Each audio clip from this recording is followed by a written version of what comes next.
नमस्कार. लक्षवेधीमध्ये आपल्या सगळ्यांचं स्वागत. मी प्रसाद काथे.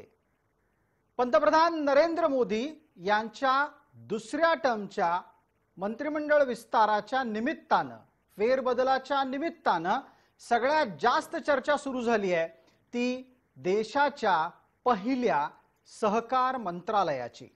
केंद्रीय स्तरावर यापूर्वी असा प्रयत्न भारताच्या स्वातंत्र्यापासून आज तागायत कधी झाला नव्हता असं सांगत देशाला नवं सहकार मंत्रालय देण्यात आलंय. अर्थमंत्री निर्मला सीतारामन यांच्या गेल्या अर्थसंकल्पीय भाषणामध्ये या प्रकारची घोषणा होती. मात्र ती घोषणा प्रत्यक्षात आली त्याहीपेक्षा या मंत्रालयाची जबाबदारी केंद्रीय गृहमंत्री अमित शहा यांच्याकडे गेली याचीच संपूर्ण देशात सर्वात जास्त चर्चा आहे. केंद्रीय गृहमंत्री पदावर अमित शहा यांची कार्यपद्धती सर्वांना ठाऊक आहे. ते आता सहकार मंत्री सुद्धा असणार आहेत आणि पर्यायानं सहकारातून समृद्धी या नरेंद्र मोदी सरकारच्या आत्ताच्या धोरणाचं यापुढे कशा प्रकारे परिचालन करायचं ते ठरवणार आहेत. एका बाजूला नरेंद्र मोदी यांच्या स्वप्नातून देशभरातल्या सहकाराला समृद्ध करण्याच्या साठीचे प्रयत्न अमित शहा यांच्या व्यतिरिक्त इतर कोण अधिक चांगला करू शकेल याच्या प्रश्नाचं उत्तर शोधण्याचीही गरज नाही. कारण जे मोदींना हवं असतं ते करून दाखवण्याची डोळे झाकून जबाबदारी अमित शहांवर टाकली जाते. हे जरी एका बाजूला असलं तरी दुसऱ्या बाजूला अमित शहांसारखा केंद्रीय गृहमंत्रीच सहकार बघणार आहे आणि पर्यायानं महाराष्ट्रात सहकारातल्या भ्रष्टाचाराच्या मागे लागलेल्या विविध तपास यंत्रणा आता आणखीन काय काय खणून काढणार असे प्रश्न समाज माध्यमात चर्चेला येऊ लागले आहेत. अमित शहांच्या माध्यमातून सहकारातला भ्रष्टाचार संपवला जाईल असं भाजप धार्जिण्यांना वाटतंय, तर भाजप विरोधकांच्या दृष्टीनं अमित शहा सहकाराच्या माध्यमातून आपली वेगळ्या प्रकारची लढाई आणखी तीव्र करतील. आपल्या विरोधकांना नामोहरम करण्यासाठी याही एका शस्त्राचा उपयोग करतील अशा प्रकारचे दावे केले जात आहेत. हे सगळं चर्चेसाठी जरी गृहीत मानलं तरीही या देशाला स्वातंत्र्याच्या नंतर सहकार मंत्रालयाची गरज आहे आणि ते अस्तित्वात येऊन कणखरपणे राबवलं पाहिजे हे समजायला, हे अंमलात यायला 2021 साल आलंय हे विसरता कामा नये. भारतामध्ये शेतकऱ्यांच्या हातात पैसा असावा, त्यांना त्यांच्या श्रमाचं योग्य मूल्य मिळावं, समृद्धी त्यांच्या घरात हक्कानं पोहोचावी याच्यासाठी सहकाराचा मूलमंत्र देणारा पहिला माणूस स्वातंत्र्याच्या नंतरचा होता धनंजयराव गाडगीळ.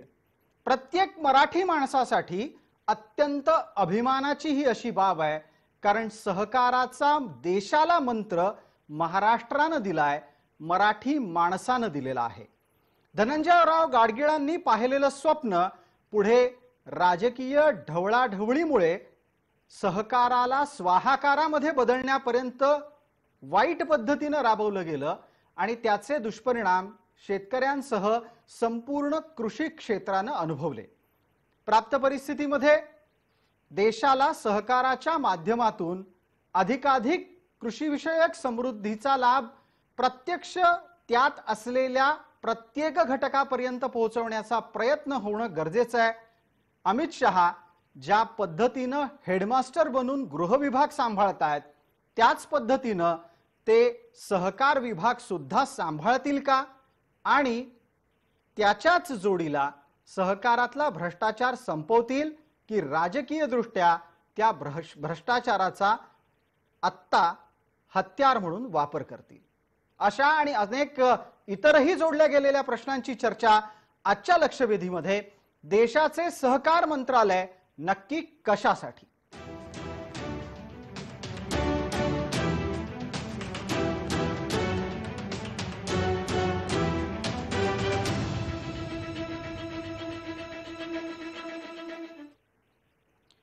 आजच्या या चर्चेमध्ये आपल्याबरोबर सहभागी होणाऱ्या मान्यवरांचा मी आपल्याला पटकन परिचय करून देण्यापूर्वी या निमित्तानं आलेल्या 2 राजकीय प्रतिक्रिया पाहणं गरजेचं आहे।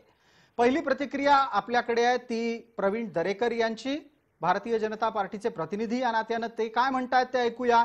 आणि महाराष्ट्राचे सहकार मंत्री सुद्धा या घोषणेकडे कशा दृष्टीने पाहतायत तेही ऐकूया। राज्यातला सहकार देश पातळीवर त्या ठिकाणी सहकाराच्या माध्यमातून विकास व्हावा आणि महाराष्ट्रामध्ये सहकाराला बळकटी आणण्यासाठी केंद्राकडून त्या ठिकाणी लक्ष दिलं जावं, मदत व्हावी, याकरता हे निश्चितपणे सहकार खातं त्या ठिकाणी आपली भूमिका बजावेल। या राज्यामध्ये कृषीवर आधारित प्रक्रिया उभी झाली पाहिजे, यासाठी प्रयत्न केला। मग सुरुवातीच्या काळामध्ये ऑइल मिल सुरू झाल्या, त्याचप्रमाणे सूत गिरण्या सुरू झाल्या, सहकारी कारखानदारी मोठ्या प्रमाणावर आली, विकास सोसायट्या, जिल्हा बँका, नागरी बँका, अर्बन बँका अशा माध्यमातून निश्चित त्या ठिकाणी सहकाराचं चांगल्या प्रकारचं जाळं हे महाराष्ट्रामध्ये विणलं गेलेलं आहे आणि त्या धर्तीवर केंद्राने आता तो निर्णय घेतला असं दिसून येतं। अच्छा, आपल्या या चर्चेमध्ये सहभागी होणारे मान्यवर कोण आहेत त्यांचा आता आपल्याला विस्तारपूर्वक परिचय करून देतो। आपल्यासोबत राज्य विकास परिषदेचे माजी अध्यक्ष आणि भारतीय जनता पार्टीचे या चर्चेतले प्रतिनिधी या नात्यानं शेखर चरेगावकर सहभागी होत आहेत। आत्ताच्याही वेळेला भारतीय जनता पार्टीच्या सहकार विभागाची जबाबदारी त्यांच्यावर आहे। आपल्यासोबत राष्ट्रवादीचे प्रतिनिधी, विकास बँकेचे सर्वेसर्वा म्हणून परिचित असलेले विश्वास ठाकूर आपल्यासोबत चर्चेत आहेत। जालिंदर पाटील प्रदेशाध्यक्ष स्वाभिमानी शेतकरी संघटनेचे आहेत, रयत क्रांती संघटनेचे सदाभाऊ खोत आहेत, माकपचे सरचिटणीस या नावानं आपल्यासोबत थोड्याच वेळात कॉम्रेड डॉक्टर अजित नवले जोडले जाणार आहेत आणि कृषी अभ्यासक म्हणून आपल्यासोबत उदय देवळाणकर आहेत। सर्व मान्यवरांचं या चर्चेमध्ये स्वागत। सर्वांना चर्चा सुरू करण्यापूर्वी एक छोटीशी आणि अत्यंत नम्र विनंती, पॅनल बऱ्यापैकी मोठा असल्यानं प्रत्येकानं नेमकं थेट मोजक्या शब्दात अल्प काळामध्ये मांडावं अशी विनंती। माझा पहिला प्रश्न आत्ताच्या घडीला विश्वास ठाकूर यांना आहे। विश्वासराव, माझा आवाज आपल्यापर्यंत अतिशय नीट पोहोचत असेल अशी माझी अपेक्षा आहे। केंद्रीय गृहमंत्री अमित शहा यांच्याकडे सहकार खातं गेल्यानंतर राष्ट्रवादीच्या पोटात भीतीचा गोळा आला आहे का?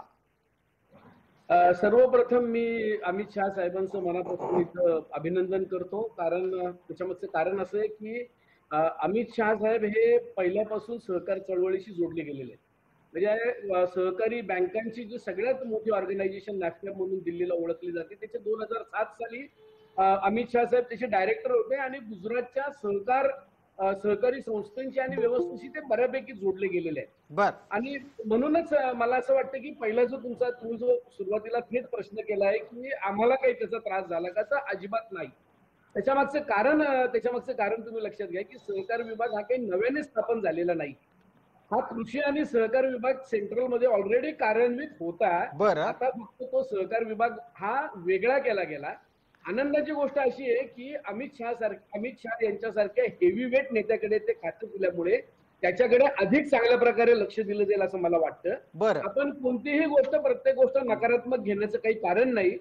आणि मला असं वाटतं की असं अजिबात नाहीये की अमित शहा साहेबांकडे सहकार आलं म्हणजे कारवाई होईल, आणि कारवाई व्हायची असेल तर जे चुकीचं काम करतात त्यांच्यावर होईल की, आणि चुकीचं काम करणाऱ्यावर यापूर्वी कारवाई झालेल्या नाहीत असं कोणी सांगितलं? ते काँग्रेस राष्ट्रवादीच्या काळात सुद्धा झालेलं आहे, आत्ताच्या सरकारच्या याच्यामध्ये झालेलं आहे। त्याच्यामुळे राष्ट्रवादीला याची भीती वाटण्याचं किंवा याच्याबाबत काही आम्हाला आमची नकारात्मक प्रतिक्रिया अजिबातच नाहीये। अच्छा, थोडक्यात काय तर विश्वासराव, आपण असं स्पष्टपणे नमूद करू इच्छित आहात की अमित शहांच्या हातामध्ये देशाच्या सहकाराच्या नाडा गेल्या तरी पण राष्ट्रवादीला काळजी करण्याचं काहीही कारण नाही? अजिबात नाही। सदाभाऊ खोत आहेत आपल्याकडे, आपण सदाभाऊ खोतांना बोलतं करूयात। सदाभाऊ, हे जेवढं सहज सांगितलं जातंय तितकं ते सहज आहे?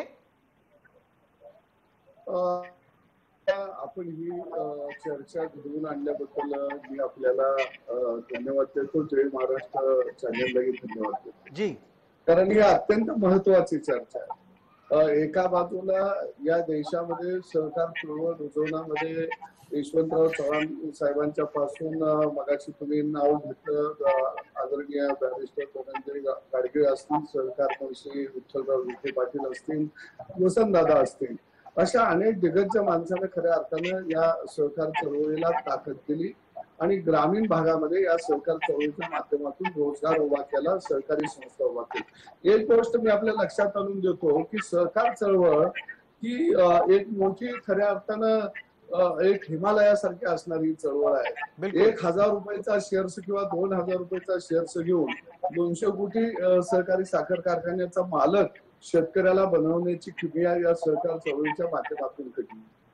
82, 83, 84च्या नंतर या सहकार चळवळीमध्ये जी काही तिसरी पिढी आली, या पिढीनं ही सहकार चळवळ राजकारणाची बटीक बनवली आणि राज्यामध्ये एक फोफवलेला हा वटवृक्ष खऱ्या अर्थानं तो त्याच्या फांद्या छाटायला सुरुवात झाली. म्हणजे एका बाजूला या सहकार चळवळीच्या माध्यमातून आमदारक्या, खासदारक्या, जिल्हा परिषदा, पंचायत समित्या, गावातली सोसायटी, विकास सोसायटी इथपर्यंत राजकारण या सहकाराच्या माध्यमातून ज्या दिवशी सुरू झालं आणि त्या दिवशी खऱ्या अर्थानं सहकार चळवळ कोलमडायला लागली. अगदी सदाभाऊ पटकन मुद्द्यावर येऊयात. आत्ताच्या घडीला अमित शहानी काय करणं अपेक्षित आहे? अमित शहा हे सहकाराशी फार पूर्वीपासून निगडीत आहेत. अहमदाबाद जिल्हा बँकेचे ते सर्वात तरुण अध्यक्ष होते आणि त्यांनी अहमदाबाद जिल्हा बँकेचा नफा प्रत्यक्षात आणून दाखवला, लाभांश दिला. इतकं सगळं केल्यापासून त्यांची सहकारातली कारवाई सुरू झाली आणि त्याबद्दल कौतुक झालं. आता त्यांच्याकडून तात्काळ कुठला डोस अपेक्षित आहे? म्हणून मी म्हटलं की आपल्या मागून गुजरातची सहकार चळवळ उभा राहिली. अमोल सारखा सहकार चळवळीचा तुच्छंग आज जगामध्ये 1 नंबरचा आहे. दुसऱ्या बाजूला जनदेवी सहकारी साखर कारखाना गुजरात मधला 4,000 रुपये शेतकऱ्याला भाव देतो. आणि म्हणून एका चांगल्या अनुभवी माणसाकडं की ज्यांची दूरदृष्टी सहकाराकडे बघण्याची एक सकारात्मक आहे, अशा पारदर्शक व्यक्तिमत्वाकडे हे सहकार खातं आलेलं आहे. कृषी आणि सहकार खातं पूर्वी एक होतं, आज हे वेगळं केलेलं आहे. आणि मला वाटतं या खात्याच्या माध्यमातून राज्य सरकारच्या हातामध्ये ही सगळी सहकार चळवळ एकवटलेली होती आणि सत्ताधारी पक्षाचे लोक तिचा वापर आपल्या सोयीनुसार करत होते. त्याऐवजी खऱ्या अर्थानं आता सहकार चळवळ ही जनतेची चळवळ बनेल आणि म्हणून हा घेतलेला एक ऐतिहासिक निर्णय आहे. मला अगदी. आणि हा निर्णय होण्यासाठी जसं मी पूर्वीही म्हणालो 2021 यावं लागलं. आपल्याला शेखर चरेगावकरांना पुढचा प्रश्न विचारायचा आहे. शेखर चरेगावकर, 2021 पर्यंत हा निर्णय का होऊ शकला नाही आणि आता जेव्हा तो झाला तेव्हा तो अमित शहांच्या माध्यमातून राबवला जाणार आहे, याचे थेट पहिले 2 परिणाम काय असतील?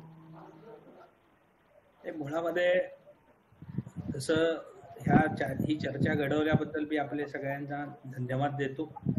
देशाचे पंतप्रधान नरेंद्रजी मोदी यांनाही मनापासून सहकारातील एक कार्यकर्ता म्हणून धन्यवाद देतो की त्यांनी या खात्याला स्वतंत्र कार्यभार दिला आणि याची स्वतंत्र जबाबदारी ही माननीय अमित भाईंच्याकडे सोपवली.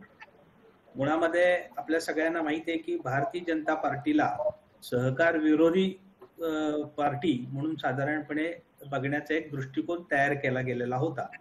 यातून एक साफ मेसेज दिला गेलेला आहे की स्वातंत्र्यानंतर सहकार महर्षी म्हणून घेणारे किंवा सहकार क्षेत्रात आपलं करिअर करणारे नेत्यांनी याला कधीही महत्व दिलं नाही.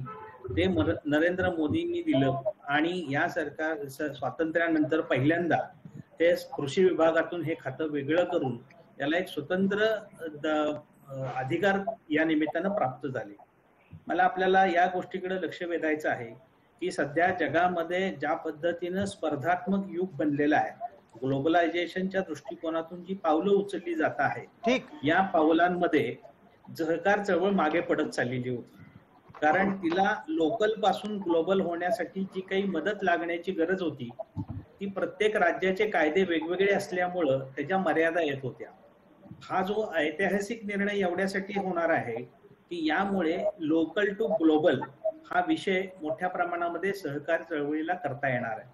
सामान्य ग्रामीण भागामध्ये तयार केलेलं मायक्रो फायनान्स असेल, बचत गट असतील, शेतकरी असेल, यांनी उत्पादित केलेल्या मालाला एक मार्केटिंग ग्लोबलायझेशन कोऑपरेटिव्ह मध्ये मिळेल.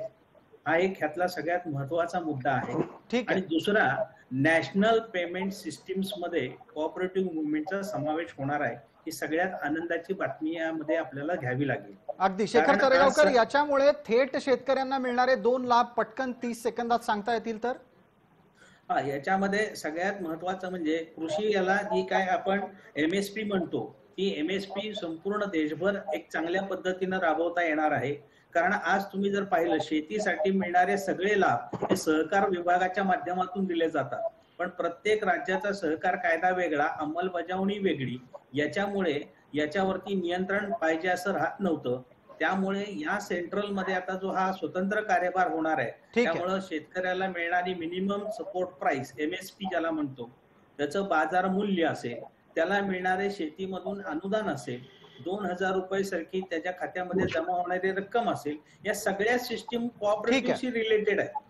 याला आता एक डायरेक्ट थेट मंत्रालय मिळाल्यामुळे याचा थेट लाभ शेतकऱ्यांपर्यंत पोहोचायला याची मदत होणार आहे. म्हणजे थोडक्यात काय तर कोणतीही योजना राबवण्यासाठी त्याचा पाठपुरावा गरजेचा असतो. त्या सातत्याच्या पाठपुराव्यातून मिळणारे त्याचे लाभही वेगळे असतात. आपल्या सोबत जालिंदर पाटील, त्याचबरोबर कॉम्रेड डॉक्टर अजित नवले जोडले गेलेले आहेतच. उदय देवळाणकर सुद्धा या चर्चेत आपल्या सोबत आहेत. मी चर्चेला थोडं आणखीन पुढे नेतो आणि जालिंदर पाटील यांना पटकन बोलतं करायला लावतो. जालिंदर पाटीलजी, आपल्यापर्यंत माझा आवाज पोहोचतोय अशी अपेक्षा आहे. ज्या पद्धतीनं सहकार क्षेत्राला आता राष्ट्रीय पातळीवर एकत्रित करून प्रोत्साहनाची गरज आहे, ती तुम्ही अमित शहांच्याकडून अपेक्षित करता की याच्यातून सुद्धा काही जुने स्कोर सेटल करण्याचा, अर्थात जुने हिशोब चुकते करण्याचा प्रयत्न होऊ शकतो? सहकारी चळवळीच्या बळावरती महाराष्ट्रातल्या राजकारणाची पाळंमुळं जी काँग्रेस राष्ट्रवादीकडं आतापर्यंत स्थिर राहिलेली आहेत, त्याला छेद देण्याच्या अनुषंगानं जर अमित शहा साहेब राजकीय दृष्ट्या जर या सहकार खात्याकडे बघणार असतील तर ते फारसं योग्य आहे असं मला वाटत नाही. ही लोकहिताची जी चळवळ आहे ती महाराष्ट्रामध्ये 117 वर्षापूर्वी सुरू झाली. आज त्याचा स्वाहाकार आपण पाहतोय, संस्थानं झालेलं आपण पाहतोय. चळवळीनं अनेक वर्ष त्याच्यावरती आसुडी ओढलेले आहेत. त्यांच्या आर्थिक दिवाळखोरीला लगाम घालण्यासाठी चळवळीनं गेली जवळजवळ 25 वर्ष आसूड ओढलेले आहेत. आज महाराष्ट्रातल्या सहकाराच्या साफसफाईची आणि शुद्धीकरणाची गरज आहे. चांगलं काम करणारी जशी माणसं आहेत तसं भ्रष्टाचाराला खत पाणी घालणारेही लोकनेते इथं तयार झाले. या महाराष्ट्रामध्ये जवळजवळ सहकार खात्याला ताळमेळच नाही इतकी सहकारी संस्थांची नोंदणी झालेली आहे. त्याचं एक उदाहरण सांगतो. महाराष्ट्राचे एक सहकार आयुक्त चंद्रकांत दळवी, एक प्रयोगशील अधिकारी म्हणून मी त्यांच्याकडे पाहतो. 1,82,000 संस्थांची त्यांनी जेव्हा पडताळणी केली तेव्हा त्याच्यामध्ये 49,304 इतक्या सहकारी संस्थांचा त्यांना ठाव ठिकाणाच दिसला नाही. राज्यातल्या पण मग जालिंदर पाटील, या सगळ्याच्या मागे, जालिंदर पाटील एकच मिनिट, या सगळ्याच्या मागे राजकीय हस्तक्षेप आणि वाढत्या राजकीय हस्तक्षेपामुळे होणारं वाटोळं हे थेट कारणीभूत मानायला हवं. सदाभाऊ खोत, ज्या पद्धतीची आकडेवारी आता जालिंदर पाटील मांडतायत ते पाहता आपल्याला लक्षात घ्यायला हवं की राजकारण वगळून सहकार शक्य आहे आणि तशाच सहकारातून समृद्धी शक्य आहे.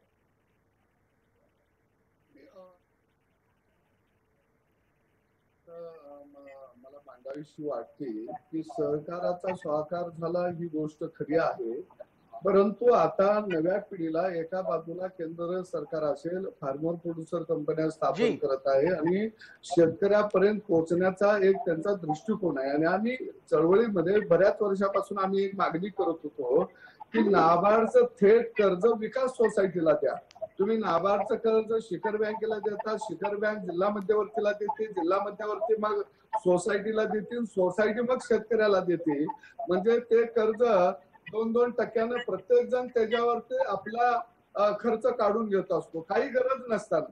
तर हे जे काही मधले दलाल बसवलेले आहेत हे दलाल केंद्राने हटवली पाहिजे. ते केंद्र गाव पातळीवरच्या संस्था, गावातला शेतकरी, बारा गुंठेदार असे झाली तर गळती याच्यामधली थांबेल आणि ती थांबवण्याच्या दृष्टीने या सहकार खात्याची निर्मिती योग्य झालेली आहे. आणि त्या दृष्टिकोन ठेवून जर भविष्य काळात काम सुरू झालं तर मोठ्या प्रमाणामध्ये भ्रष्टाचाराला आळा बसेल. एक दुसरं अशी अपेक्षा आपण मांडत असताना मला कॉम्रेड आपल्या सोबत असलेल्या अजित नवलेंना बोलतं करायचं आहे. अजितराव, आपण चर्चेत थोडेसे उशिरा आलात पण काही मुद्दे आधी झालेले आहेत त्याला स्पर्श न करता आता जो ताजा मुद्दा सुरू आहे की थेट लाभ संबंधितांच्या खात्यात पोहोचवण्याचा प्रयत्न, हाच मुद्दा देश पातळीवर बऱ्याचदा संघर्षाचा ठरतो. आणि त्याचं कारण असं असतं की या निमित्तानं केंद्रातलं सरकार आपला प्रचार प्रसार संबंधितांपर्यंत थेट करू पाहतंय. हा एका बाजूचा तर्क. दुसऱ्या बाजूचा तर्क म्हणजे यंत्रणेतला भ्रष्टाचार संपवण्याचा प्रयत्न आहे. आत्ता अमित शहा केंद्रात राहून देशाचे सहकार मंत्री झाल्यानं भ्रष्टाचार संपेल की आणखीन काही? स्वामीनाथन आयोगाने शेतकऱ्याचं उत्पन्न वाढवण्याच्या दृष्टिकोनातून जो नफा हा प्रक्रिया उद्योगात तयार होतो, विक्री व्यवस्थेमध्ये तयार होतो, त्या नफ्यामध्ये शेतकऱ्यांच्या पोरांना, शेतकरी कुटुंबांना वाटा दिल्याशिवाय शेतकऱ्याचं उत्पन्न वाढणार नाही, अशा प्रकारची बेसिक सूचना ही 2006 साली केलेली होती. 2009 साली याच्यावर प्रचंड आग्रह सगळ्या शेतकरी संघटनांनी धरला की कोऑपरेटिव्ह नव्या फॉर्म मध्ये आणल्याशिवाय विक्री व्यवस्थेमधील आणि प्रक्रिया उद्योगातील नफा हा शेतकरी कुटुंबापर्यंत येणार नाही. आता देर आहे दुरुस्त आहे. आता जर अमित शहांच्या रूपानं आपण सकारात्मकतेनं पाहूया, हा विक्री उद्योगातला आणि प्रक्रिया उद्योगातला नफा हा या निमित्तानं शेतकऱ्यांपर्यंत आणण्यासाठी जर काही पावले उचलले जाणार असतील आणि जी बजबजपुरी दुर्दैवानं आत्ताच्या विद्यमान असणाऱ्या सहकारामध्ये झालेली आहे, केवळ स्वतःच्या राजकारणासाठी सहकार वापरायचा आणि प्रत्येक सहकारी संस्था, मग ती कारखाना असेल किंवा दूध संघ, तो तोट्यात घालायचा, कर्ज काढायची आणि नंतर खाजगी मालकांना ती विकायला लावायची. अशा प्रकारचा जो महाराष्ट्र पॅटर्न आहे, याला जर चेक बसणार असेल आणि खरोखर शेतकऱ्याचं उत्पन्न वाढवण्यासाठी या मंत्रालयाचा उपयोग होणार असेल तर आपण नक्कीच याच्याकडे सकारात्मकरित्या पाहिलं पाहिजे. आगामी काळात नक्कीच आपण त्याच्याकडे या नजरेनं पाहूया.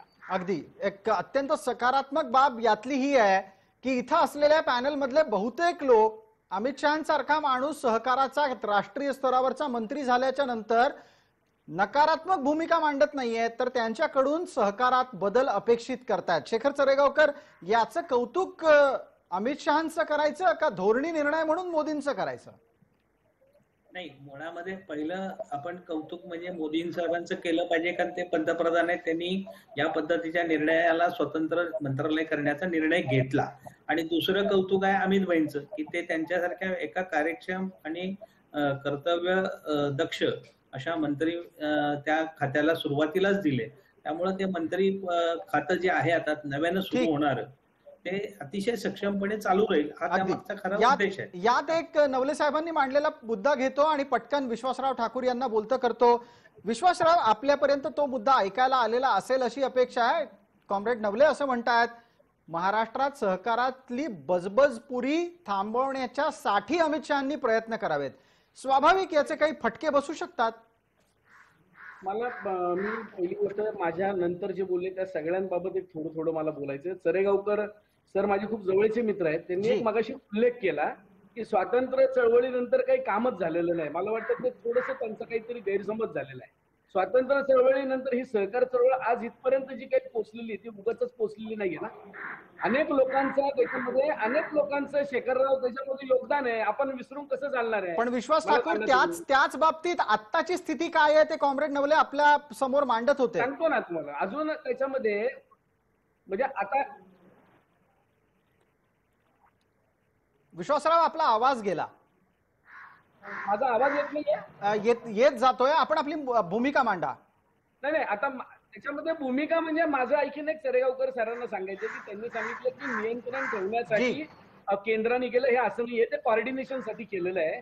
सध्याच्या युगामध्ये प्रत्येक राज्यामध्ये एक सूत्रता असावी, हे मोदी सरकारचं जो धोरण असेल ते उत्तम आहे. त्याच्यात काही चुकीचं आहे किंवा त्याला विरोध करायचं काही कारण सुद्धा नाही. ठीक आहे, वेळेची मर्यादा आहे. शेखरजी, याचं काही उत्तर आहे का? पटकन, आपल्याला बराच वेळ झालाय. चर्चेमध्ये उदय देवळाणकर आहेत, त्यांना बोलतं करायचं राहिलंय, तेही वाट पाहतायत. त्यांच्याकडे या अनुषंगानं बरंच काही सांगण्यासारखं आहे. शेखरजी, आता जो राजकीय मुद्दा उपस्थित झालाय त्यावरची आपली प्रतिक्रिया 30 सेकंदात.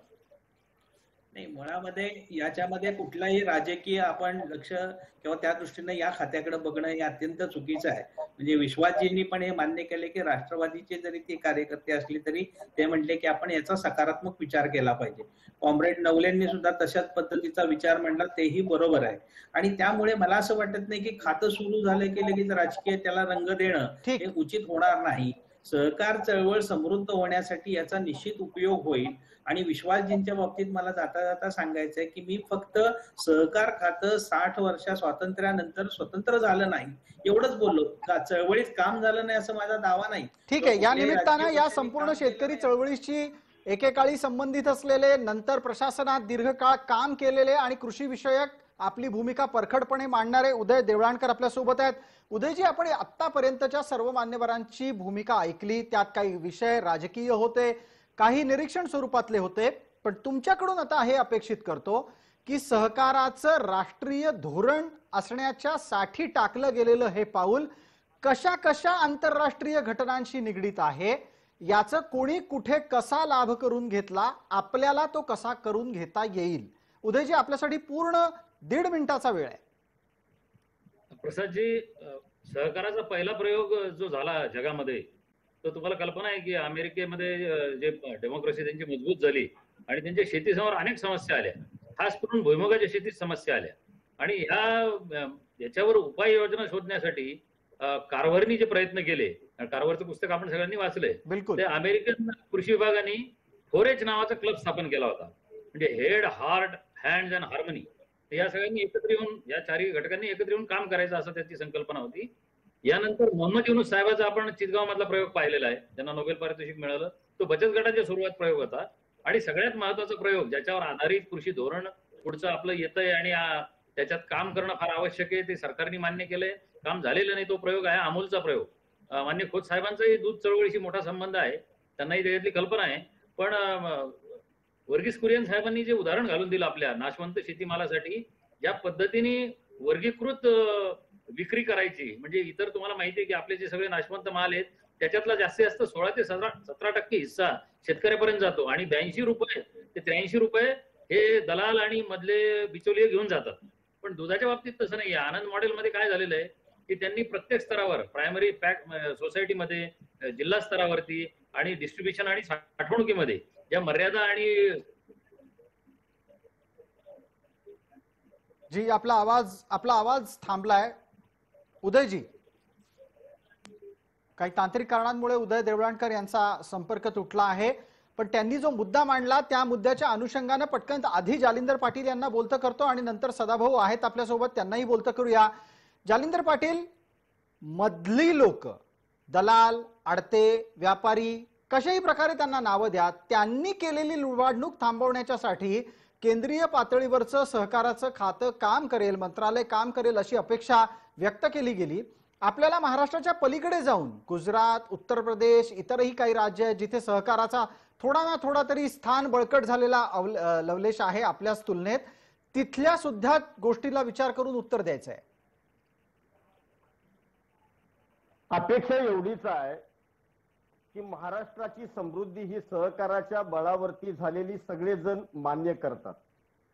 आज केरळ सरकारने सुद्धा 16 भाजीवर्गीय पिकांना आधारभूत किंमत जाहीर केलेली आहे. हे सहकाराच्या महाराष्ट्रामध्ये झालेलं नाही. अजूनही या क्षेत्रामध्ये साफसफाईची, शुद्धीकरणाची गरज आहे. माझा एकच मुद्दा इथं महत्वाचा आहे की केवळ राजकारण म्हणून जर या सहकार खात्याकडे अमित शहा बघणार असतील तर तुम्हाला सांगतोय का तो शुद्ध राजकीय उद्देशाचा भाग असेल.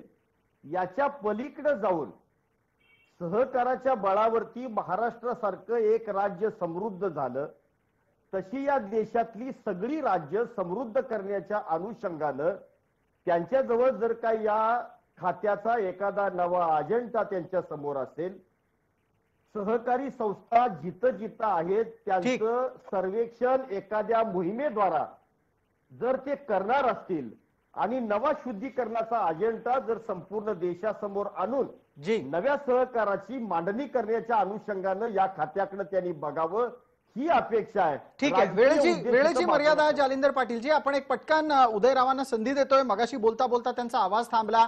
उदयराव, चर्चेला पुढच्या टप्प्यात न्यायचंच आहे आपल्याला, पण तत्पूर्वी आत्ता जालिंदर पाटलांनी जी अपेक्षा व्यक्त केली की संपूर्ण निर्णयाकडे राजकीय भूमिकेतून न पाहता सहकारातून अर्थव्यवस्थेची बळकटी जास्त अपेक्षित आहे. मला या निमित्तानं असं विचारायचं आहे, भारत कृषीप्रधान देश आहे हे अगदी बालपणापासून ऐकलेलं वाक्य, आणखी किती दिवस ऐकत राहायचं? आपण कृषी प्रधानच राहणार की आपण औद्योगिकरणाच्या दृष्टीनं आजवर टाकलेली पावलं आणखी दमदार पद्धतीनं टाकणार? त्याला सहकाराच्या दृष्टीनं पूरक काही मदत होऊ शकते का?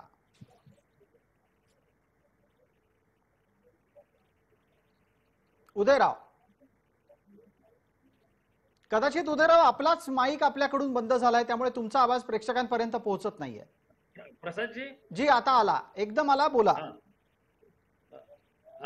आपल्याला शिवाजी महाराजांची जी संकल्पना होती, शेती आणि 12 बलुतदारांचं राज्य, 18 कारखान्यांचं राज्य, ते मॉडेलच आपल्याला इथून पुढे चालवावं लागणार आहे आणि तेच यशस्वी मॉडेल आहे. आणि आपली सहकारी चळवळ आता दूध, कापूस आणि ऊसापुरती मर्यादित आहे. मी तुम्हाला एक गोष्ट सांगू इच्छितो की आपल्या हिल्सचे जे राज्य आहेत, म्हणजे हिमाचल आहे त्याच्यामध्ये, किंवा उत्तराखंड आहे, आपला तराईचा भाग आहे, आसामकडचे भाग आहेत, यातून जवळपास 19,000 कोटी रुपयाचं अन्नधान्य आणि बाकी वस्तू हे एक्सपोर्ट केले जातात आणि त्यातल्या शेतकऱ्याला 1 ते 2,000 करोड रुपये मिळतात. आता आपल्या राज्यामध्ये कोरडवाहू प्रदेश हा 85% आहे आणि त्याच्यामधले छोटी छोटी पिकं जी आहेत त्याला जगात प्रचंड मागणी आहे. आणि ही मागणी, याचं कन्सॉल्टेशन, याचं नियमन, हे आता अस्तित्वात असलेली ही चळवळ, सहकार चळवळ, आणि त्याला नवीन व्यवस्थापनाची जोड देऊन आपल्याला अधिक गतिमान, पारदर्शक आणि निर्णयक्षम करणं आवश्यक आहे. उदयराव, वेळेची मर्यादा आहे. उदयराव, वेळेची मर्यादा आहे म्हणून आपल्याला थांबवतो. लक्षवेधीच्या या भागामध्ये एक छोटीशी विश्रांती घेण्याची वेळ आली आहे, त्यामुळे या भागात इतकंच, पण यापेक्षाही आणखीन काय काय आपल्याला करता येऊ शकतं सहकार क्षेत्रात, कशा पद्धतीने अमित शहांकडून अपेक्षा आहेत, त्याची चर्चा पुढच्या भागात.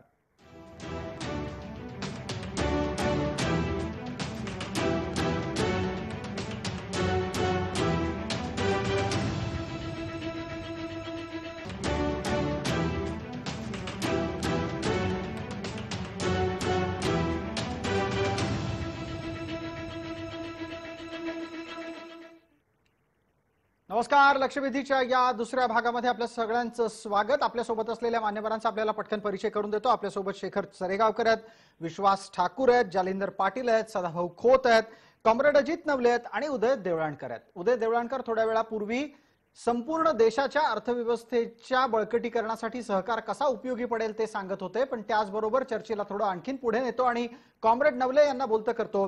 नवलेजी, देश पातळीवर पंजाब सारखा एकमेव प्रदेश गहू उत्पादनात अग्रेसर राहू नये, पंजाबनं आपला पीक पॅटर्न बदलावा, उत्पादनाच्या दृष्टीनं बदल करावेत, अशा प्रकारची अपेक्षा आहे.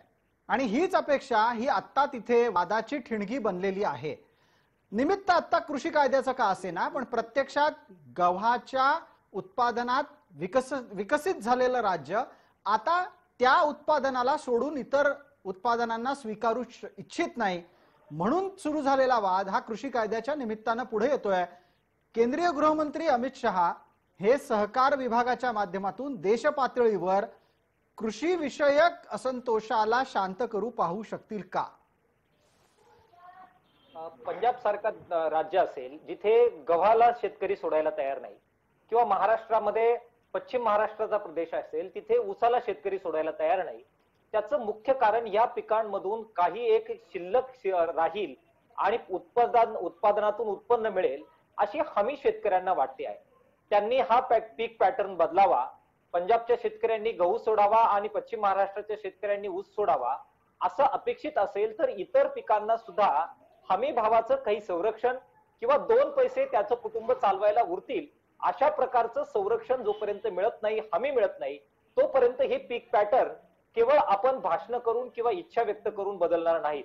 आणि म्हणून अमित शहा साहेबांना जर खरोखर काही चांगलं काम करायचं असेल, खर तर काही नावं आली की लोकांच्या मनामध्ये एक प्रतिमा उभी राहते. अमित शहा साहेबांचं नाव आलं की भीती लोकांच्या मनात उभी राहते आणि म्हणून लोक बऱ्याचदा आता ह्या सहकार कायद्याची धुरा यांच्याकडे दिली म्हणजे आता झाडाझडती सुरू होणार अशी स्वाभाविक शंका लोकांच्या मनात येणार. परंतु ती प्रतिमा बाजूला सारत त्यांनी जर खरोखर विधायक पवित्रे घेतले आणि इतर पिकांना, मग ते तेलबिया आहेत, कडधान्य आहेत, कोरडवाहू पिकं आहेत, कापसासारखं पीक आहे, यांना सुद्धा जरा काही हमी भाव मिळेल याच्याकडे जर पावलं टाकली तर नक्कीच पीक पॅटर्न बदलेल आणि गव्हाचा शेतकरी सुद्धा 2 पैसे मिळत असतील तर तेलबियांकडे नक्की जाईल आणि महाराष्ट्राचा ऊस उत्पादक शेतकरी सुद्धा इतर उत्पादनाची हमी मिळत असेल तर इतर पिकांकडे सुद्धा जाईल. बिलकुल. पीक पॅटर्न बदलण्यासाठी हमी भाव आणि उत्पन्न शिल्लक राहणं याची हमी अमित शहा साहेबांना सहकाराच्या माध्यमातून द्यावी लागेल.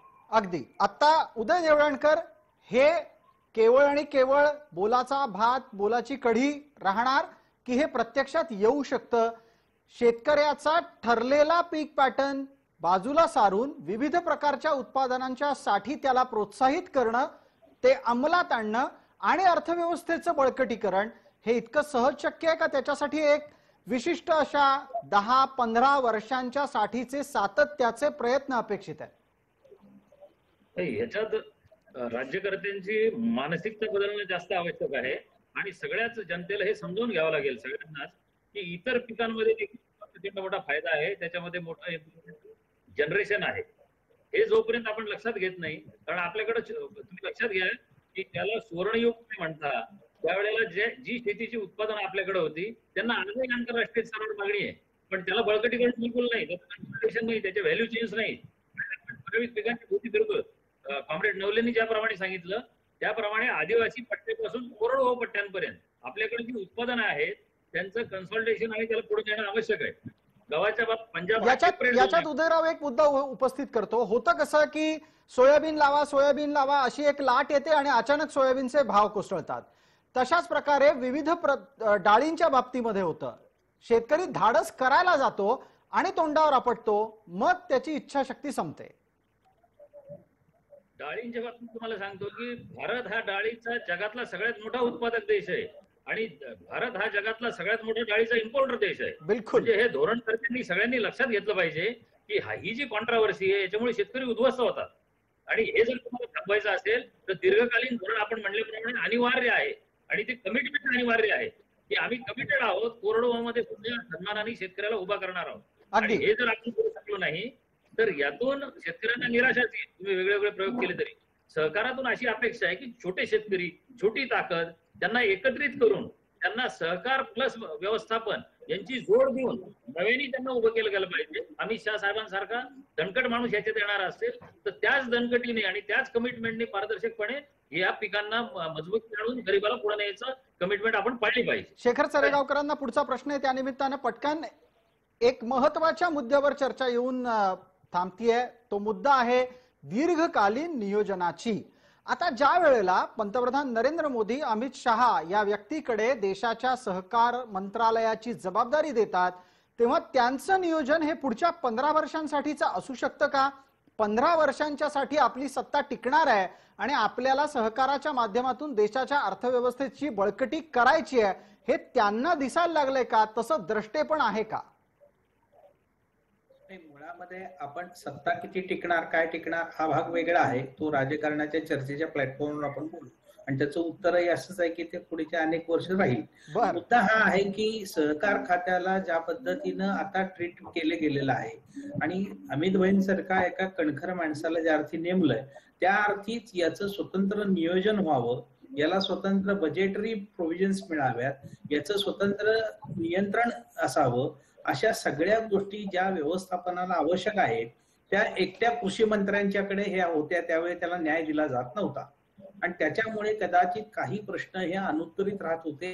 प्रत्येक राज्याचं धोरण वेगळं, त्यामुळे देवळणकरजी म्हणाले तसं शेतकऱ्याला हमी भाव द्यायचं, एक राज्य देतं एक नाही देत. या सगळ्या गोष्टींकरता माझं तर याच्या पुढे मत असं आहे की यामध्ये एपीएमसीचा सुद्धा विषय हा या मंत्रालयाच्या माध्यमातून संपूर्ण देश पातळीवरती एकत्रित पद्धतीनं तो केला पाहिजे. म्हणजे पीक पॅटर्नच्या बाबतीमध्ये जसं आता पंजाबमध्ये काही प्रश्न निर्माण होत आहेत, पश्चिम महाराष्ट्रात प्रश्न निर्माण होतात, हे त्याला कुठेतरी वाचाफोटी. अगदी एक पटकन प्रश्न सदाभाऊ खोतांसाठी आहे. शेखरजी वेळेची मर्यादा आहे, पटकन एक पुढचा प्रश्न घेऊन जातोय. सदाभाऊ खोत यांना बोलतं करतोय. सदाभाऊ, देशाचा कृषी मंत्री कोण आहे सांगा, असं विरोधक कायम म्हणतात. कारण आत्ताच्या घडीला देश पातळीवर नरेंद्र मोदींची प्रतिमा इतकी आहे की त्यांच्या नंतर नरेंद्र मोदींनंतर अमित शहांचं नाव आठवतं पण लोकांना कृषी मंत्री आठवत नाही. वादाच्यामुळे आता तोमर लोकांना सगळ्यांना माहीत झाले आहेत. पण आता या नव्या निर्णयामुळे देशाच्या कृषी विभागाची एक अत्यंत महत्वाची जबाबदारी अमित शहा सांभाळतायत, हेही लोकांपर्यंत पोहोचेल. त्याचा फायदा अमित शहांच्या प्रतिमा संवर्धनाला आणि थोड्या वेळापूर्वी जसं कॉम्रेड नवले म्हणाले की अमित शहा म्हटलं की ती भीती कमी व्हायला होईल का? एक असा आहे की यावेळी जे देशाचे कृषी मंत्री होते, कृषी ते मला वाटतं सगळ्या देशाला परिचित झालेले आहेत नरेंद्र सिंह तोमरजी. प्रश्न हा आहे की देवळकर साहेब जे बोलले की या नवीन कायदा येत आहे, या माध्यमातून एक सहकारामध्ये काही बदल अपेक्षित आहे आणि सहकार चळवळ ही खऱ्या अर्थानं तळापर्यंत भक्कमपणानं कशी रुजेल. आणि मला वाटतं की या नवीन कायद्याच्या माध्यमातून भांडवल गुंतवणूक मोठ्या प्रमाणामध्ये ग्रामीण भागामध्ये होईल आणि त्यातून रोजगाराची निर्मिती व्हायला खऱ्या अर्थानं चालना मिळेल. पण सदाभाऊ, आता या भांडवल गुंतवणुकीसाठीच तर सगळं घोडं अडतंय आणि त्यावरूनच विविध प्रकारचे वाद सुरू आहेत. शेतीत भांडवल हवं असं म्हटलं की मोठ्या कंपन्या येणं स्वाभाविक असतं आणि मग मोठ्या कंपन्या आल्या की शेती अडाणी अंबानीच्या दावणीला बांधली असा आरोप सुरू होतो. म्हणजे पुन्हा एकदा हे आता होणार का? नाही, तुम्ही आदरणीय देऊळगावकर सरांनी एक स्पष्ट मुद्दा केला की लहान लहान शेतकरी एकत्रित येऊन आपला उद्योग उभा करू शकतील सहकाराच्या माध्यमातून आणि त्याला लागणारी जी काही आर्थिक ताकद आहे, काही नियोजन आहे, मग ते मार्केटिंग असेल, पायाभूत सुविधाचं असेल, हे जर केंद्राच्या माध्यमातून डायरेक्ट त्या संस्थेच्या पर्यंत जर मिळालं तर निश्चितपणानं एक चांगली मार्केटिंग व्यवस्था, बाजारपेठेची व्यवस्था आपण निश्चितपणानं यातून उभा करू शकतो. आज काय परिस्थिती, एकच मिनिट, आज काय परिस्थिती होत्या, जो काही सहकाराला जो अजेंडा आहे, जो प्रोग्राम आहे, तो केंद्राकडून राज्याला येतो आणि राज्यामध्ये ज्याची सत्ता असती, जो ससा तो पारती, या पद्धतीनं काम करायला लागतो. ज्या संस्था खड्ड्यात गेलेल्या असते त्यांना अनुदान हजारो अनेक वर्ष आम्ही वाटत आलेलो आहे आणि ते खात आलेले आहेत.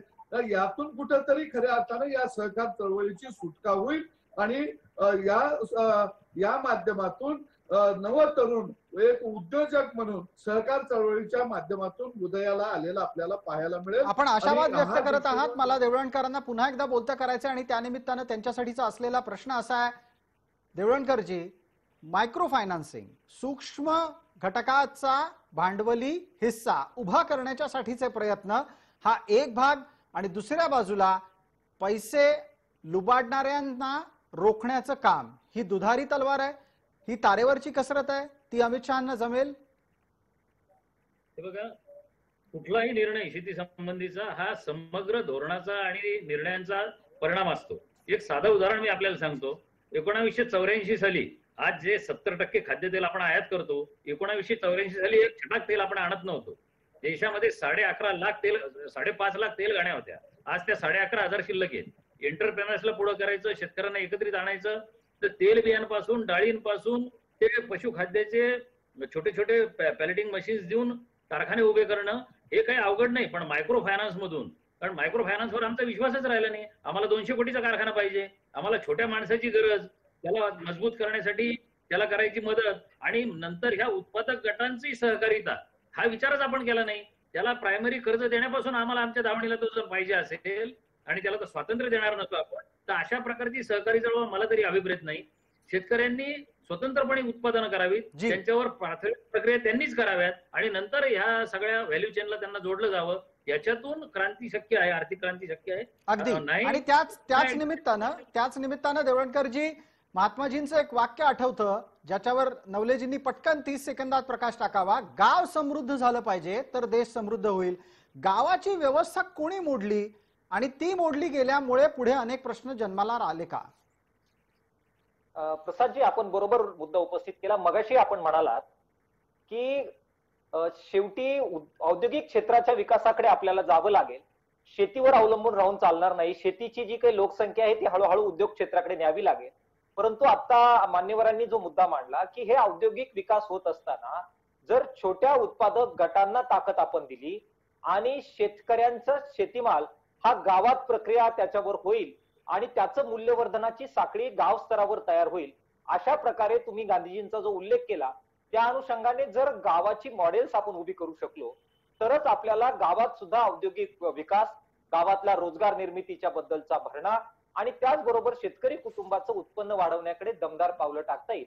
सहकाराचा मूळ जो आत्मा आहे तो इथेच होता. आम्ही तर सहकाराला समाजवादाची पहिली पायरी म्हणतो. अशा प्रकारचा हा सहकाराकडून आपल्याला आशावाद होता. पण दुर्दैवानं आपण मगाशी जे म्हणालात ते अगदी खरं आहे की नंतरच्या काळात ते राजकीय अड्डे बनले आणि त्या सगळ्या सहकारातून प्रचंड सहकार झाला. ते आज निपटून काढल्याशिवाय पुन्हा एकदा ग्रामीण समृद्धीकडे आपल्याला जाता येणार नाही. आणि म्हणून ह्या निर्णयाकडे एकीकडे तो राजकीय निर्णय आहे, मी हे मेन्शन करतो. मिशन महाराष्ट्र याच्या मागे असू शकतं.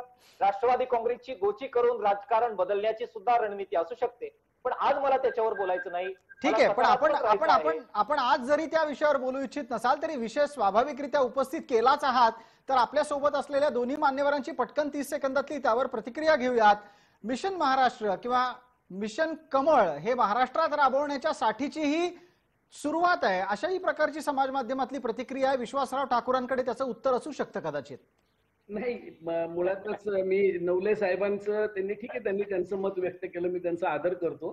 परंतु राष्ट्रवादीची गोची वगैरे होण्याचं काही कारण नाहीये. मुळातच तुम्ही एक लक्षात घ्या, महाराष्ट्रातल्या जेवढ्या सहकारी संस्था आहेत या सगळ्या संस्थांमध्ये कुठेतरी 2 संचालक आहे बीजेपीचे, 2 शिवसेनेचे, 2 काँग्रेसचे, 2 राष्ट्रवादीचे, असं मिक्स आहे.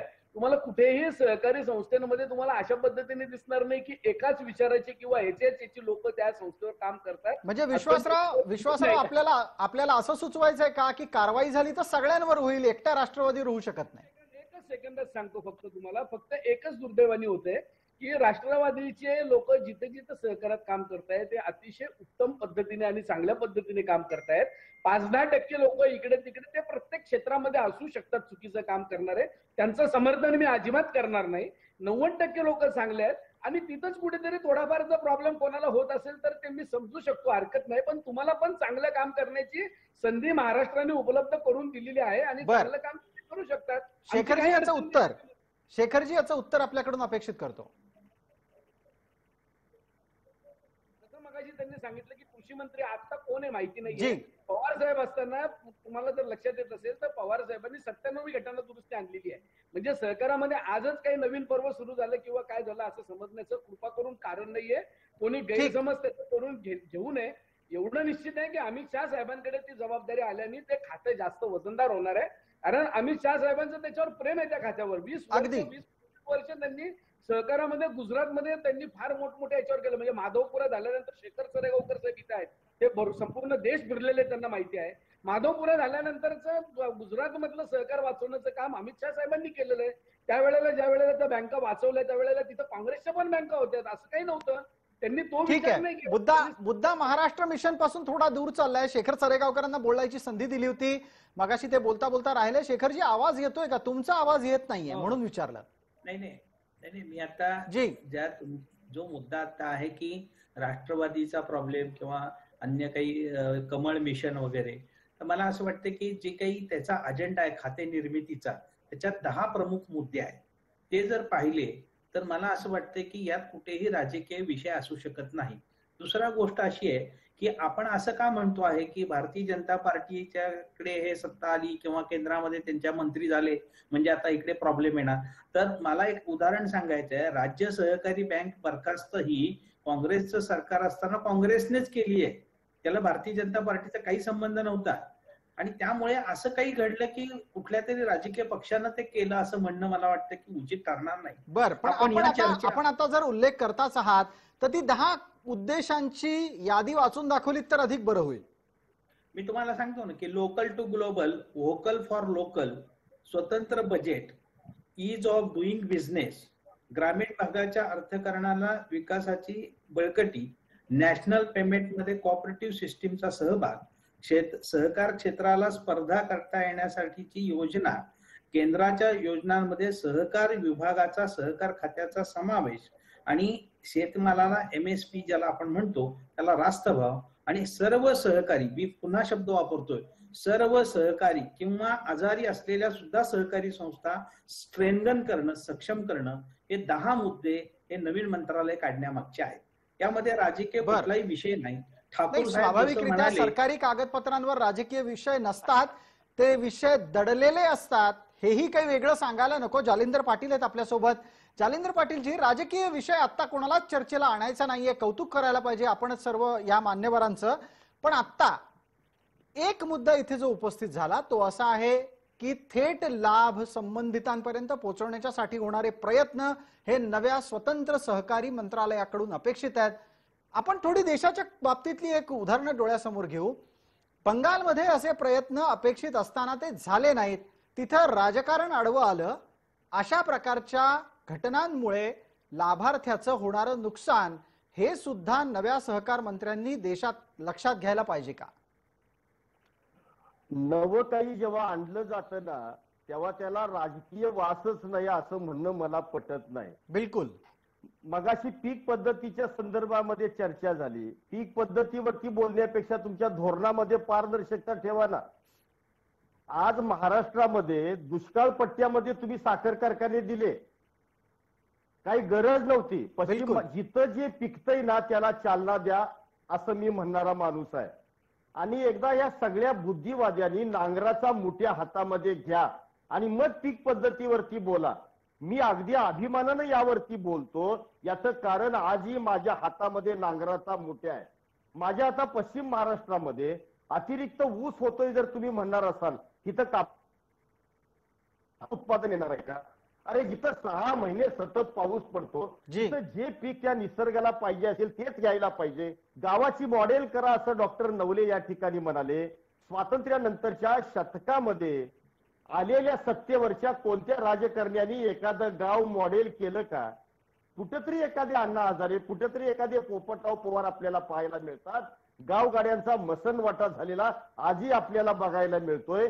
फक्त आपल्याला बुद्धिवादी चर्चेमध्ये ही मॉडेल साहेब पाहायला मिळतात. पण खरंच खेड्यातला माणूस सुखी नाही.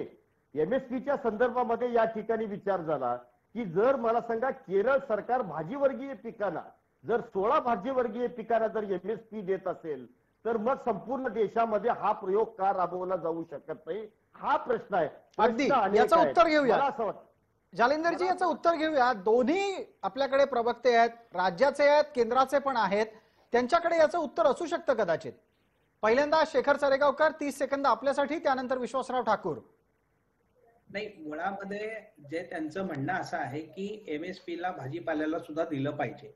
तर मला सांगा की हे जे शेतीसाठी नांगर घेऊन काम करणारे वगैरे असे जे स्वतंत्र शब्द वापरतात आणि त्याच्याबद्दल माझं दुमत नाही, पण त्यांनी असं कुठलं एखादी धोरण सांगितलंय का किंवा ते यशस्वी करू शकलेत का की अशा पद्धतीचं APMC किंवा त्याला आपण MSP ही भाजीपाल्याला सुद्धा देऊ शकतो? त्यांनी केरळ मॉडेलचा उल्लेख केला की नाही, साखरेसाठी सुद्धा MSP देण्याकरता आम्हाला 5 वर्ष आमच्या सरकारमध्ये असताना दरवर्षी यांना सारख्या बैठका घेऊन सूचना द्यायची वेळ आली, त्यावेळी कुठलाही नेता पुढे येत नव्हता. आज दुधाचे भाव पडलेले आहेत, हे सरकार काहीही करत नाही, तरी देखील एकही शेतकरी संघटनेचा माणूस पुढे आंदोलन करायला तयार नाही. आणि मग चर्चा सुरू झाली की बुद्धिवादी, नांगरधारी असे शब्द वापरून मला वाटतं की मूळ इथे आपल्या सोबत कॉम्रेड नवले आहेत, तेही आंदोलन दुधाच्या विषयावर करतायत. काही दिवसांपूर्वी भारतीय जनता पार्टीकडून सुरेश धस आणि इत्यादी लोकांनीही आंदोलन दुधाचं केलं. सदाभाऊ खोत बसले, त्यांनीही आंदोलन केलेलं आहे. हा पण एक मुद्दा शेखरजी तुमचा मान्य करण्यासारखा आहे. सत्तेत आलेल्या घटकांच्या समर्थित संघटना आपला पक्ष सत्तेत आहे तो अडचणीत येऊ नये म्हणून वेळोवेळी गप्प बसतात, हे मात्र खरं आहे. विश्वासराव ठाकूर आपल्याला बोलतं करतो, वेळेची अत्यंत मर्यादा आहे आपल्याला. आत्ता हमीभावाच्या निमित्तानं भाजीवर्गीय उत्पादनालाही हमीभाव असावा असं केरळ पॅटर्नचं नियोजन महाराष्ट्रात शक्य आहे का? नाही, मुळातच काय आहे की प्रत्येक राज्याची किंवा प्रत्येक विभागाची जी भौगोलिक परिस्थिती असते ना ही पूर्णतः वेगळी असते, ही सारखी नसते. आणि तुम्ही बघा आपल्या इथे की ज्या वेळेला बीजेपीचं गव्हर्नमेंट होतं, म्हणजे आधी जेव्हा काँग्रेस राष्ट्रवादी होतं त्यावेळेला अनेक मुद्द्यांवर बीजेपीने आंदोलनं केले, शिवसेनेने आंदोलनं केले, नंतर सरकार बदललं, पुन्हा त्याच्यावर आंदोलनं झाले. विषय तेच राहिले, विषय कुठलेही संपलेले नाहीये. मला असं वाटतं की ह्या सगळ्या विषयांचा नव्या पद्धतीने कुठेतरी अभ्यास केला पाहिजे. प्रत्येक भावाला हमी भाव देणं हे खरोखरी शक्य आहे का, हे जरा डॉक्टर साहेब याचा सुद्धा अभ्यासपूर्ण आपल्याला कुठेतरी अभ्यास केला पाहिजे डॉक्टर पाटील, की हे खरं शक्य आहे का आणि हे होऊ शकतं का. कारण आपल्या सगळ्या अपेक्षा ज्या असतात त्या कोणाकडून असतात, तर शासनाकडून असतात. आणि शासन म्हणजे कोण? शासन म्हणजे तुम्ही आणि आम्हीच लोक आहोत ना, त्याच्यापेक्षा वेगळं काही आहे का? तुमच्यातले किंवा आमच्यातलेच कोणीतरी लोक होतं. सदाभाऊ खोत काही काळ मंत्री होते ना, तुम्ही सदाभाऊंना विचारा ना की सदाभाऊ मंत्री असताना सदाभाऊंनी त्याच्यामध्ये काय करण्याचा प्रयत्न केला किंवा काय त्यांना अडचणी आल्या. सदाभाऊ याचं असेल तर 30 सेकंदात उत्तर अपेक्षित करतो, वेळेची मर्यादा आहे, पटकन. सदाभाऊ आवाज येतोय का? हा येतोय. अगदी एक पटकन 30 सेकंदात उत्तर द्या. सगळ्या गोष्टीला हमीभाव मागणं चुकीचं आहे अशी भूमिका आहे. सरकार सदाभाऊ बोला, आपण आपलं बोलणं सुरू करा, वेळेची मर्यादा आहे, वेळ संपत चाललाय. सरकार व्यापारी बनलं की जनता भिकारी बनते हे शरद जोशीने सांगितलेलं सूत्र आहे. आणि सरकार हस्तक्षेप बाजारपेठेमध्ये कधी करू शकतं? शेतकऱ्याच्या शेतमालाचा भाव उत्पादन खर्चापेक्षा किंवा हमी भावापेक्षा खाली गेला की सरकार त्यात हस्तक्षेप करू शकतं. एक गोष्ट आपल्या लक्षात आणून देतो की राजीव गांधींनी काय म्हटलं होतं की 1 रुपया आम्ही गावाकडे पाठवला की 15 पैसे पोचतात. आणि नरेंद्र मोदी साहेबांनी 14व्या वित्त आयोगाच्या माध्यमातून ग्रामपंचायतला थेट अनुदान देण्याचा कार्यक्रम हातामध्ये घेतला. आज अनेक ग्रामपंचायतला त्याचा मोठ्या प्रमाणामध्ये लाभ झाला. मला वाटतं हे सहकार खातं हे मूल आता जन्माला आलेलं आहे. हे कशा पद्धतीनं चालतं, काय काम करतं, काही काळ आपल्याला बघावं लागेल. अगदी अगदी आपण बघूच, वेळेची मर्यादा आहे. मला पटकन देवळणकरांना शेवटच्या भागामधल्या शेवटच्या प्रश्नासाठी बोलता करायचं. देवळणकरजी 30 सेकंद आहेत, पटकन सांगा, मुलाला जन्माला घातल्याच्या नंतर त्याचं पहिलं पाऊल काय असावं? पहिलं पाऊल ऑलरेडी ह्या सरकारने टाकलेलं आहे आणि त्याचं जेनेसिस आधीच्या मनमोहन सिंग सरकारमध्ये टॉप नावाची योजना आहे, ज्याच्यामध्ये 500 कोटीची प्रोव्हिजन 2018 साली केली. त्याच्यावर पैसा फारसा खर्च झाला नाही. महाराष्ट्रात त्याच्यावर 7 करोड खर्च झाले. या टॉप योजनेमध्ये टोमॅटो, ऑनियन, पोटॅटो यांची वर्गीस कुरियन मॉडेल प्रमाणे जे नाशवंत मालाच्या विक्रीसाठी आपण व्यवस्था करतो, ते शेतकरी ते ग्राहक विक्री व्यवस्थेसाठी स्टोरेजेस, वाहतूक आणि प्रोटेक्शनची ही व्यवस्था केलेली आहे. तुम्ही या योजनांना तुम्ही कमिटमेंटनी पैसा द्या आणि शेतकऱ्याला स्वातंत्र्य द्या, तर तो तुम्हाला मदत मागणार नाही. जसं म्हणजे शरद जोशी सांगायचे तसं त्याच्यावर बंधनं घातली की त्याला मदत लागते. जर त्याच्या क्षमतेप्रमाणे त्याला काम करू दिलं तर तुम्हाला शेतीतून माणसं बाहेर काढण्याची गरज पडणार नाही. हे अनेक उदाहरणांनी आम्ही पटवून देऊ शकतो. त्यामुळे आपण म्हणतात तशी कमिटमेंट आणि पैशाची प्रोव्हिजन या 2 गोष्टी यामध्ये पाहिजे. नाही तर मंत्रालय किती करा तुम्ही, बिना प्रोव्हिजनची अशी मंत्रालय कशी काम करतील? आणि हे म्हणजे शेखरजी वेळेची मर्यादा आहे, आपला मुद्दा पोहोचलाय. आता या घडीला चर्चा इथंच थांबवणं भाग आहे. आपण सर्व मान्यवर या चर्चेत सहभागी झालात त्याबद्दल आपले मनपूर्वक आभार. सर्व प्रेक्षकांना जय महाराष्ट्र.